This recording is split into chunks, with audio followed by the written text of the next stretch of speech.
Exact ২৭টা বুলি মই নকওঁ, ২৭টাৰ বেছিও হ'ব পাৰে, ২৭টাৰ কমো হ'ব পাৰে। য'ত আমাৰ UPPLৰ প্ৰেজেঞ্চ আছে, এইটো সকলো ৰাজনৈতিক দলৰ অধিকাৰ আছে নিজৰ দলটো মজবুত কৰা, নিজৰ দলটো এক্সপাণ্ড কৰা, নিজৰ দলটো মানে অসমত বুলি নহয়, আমিতো অসমৰ বাহিৰত মণিপুৰত বহুত ডিমাণ্ড চলি আছে UPPLক লৈ যোৱাৰ কাৰণে। মেঘালয়ত স্পেচিয়েলি গাৰো হিলছ এৰিয়াত বহুত মানে ডিমাণ্ড চলি আছে।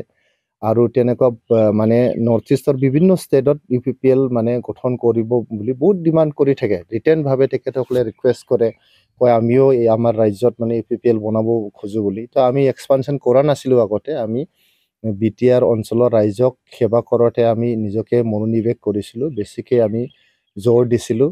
ইয়াত বহুত মানে ইছ্যুজবিলাক আছে। আমি ইয়াতে শান্তি স্থাপন কৰাৰ এটা ডাঙৰ দায়িত্ব আছিলে, গধুৰ দায়িত্ব আছিলে। সকলো জাতি জনগোষ্ঠীক ন্যায় দিয়াৰ এটা গধুৰ দায়িত্ব আছিলে।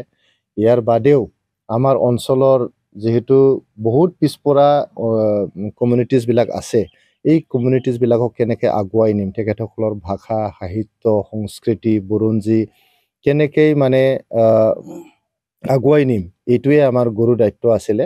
গতিকে যিহেতু এতিয়া আমি অলপ সময় পাইছোঁ, অপজিশ্যনত থাকি অলপ সময় পাইছোঁ, আমাৰ দলটো অসমৰ ভিতৰত আৰু অসমৰ বাহিৰত কেনেকৈ আমি এক্সপাণ্ড কৰিব পাৰোঁ, ইয়াৰ ওপৰত আমি এইবাৰ ফ'কাছ কৰিম।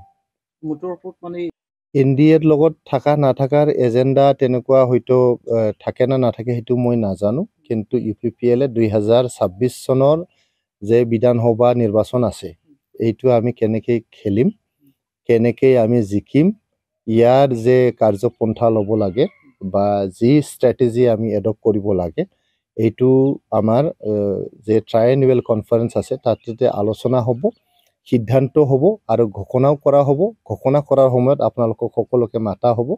তো আপোনালোককে আমি প্ৰথম জনাই দিম আৰু আপোনালোকৰ মাধ্যমেদি আমি ৰাইজক জনোৱাৰ যে কাম এইটো আমি কৰিম।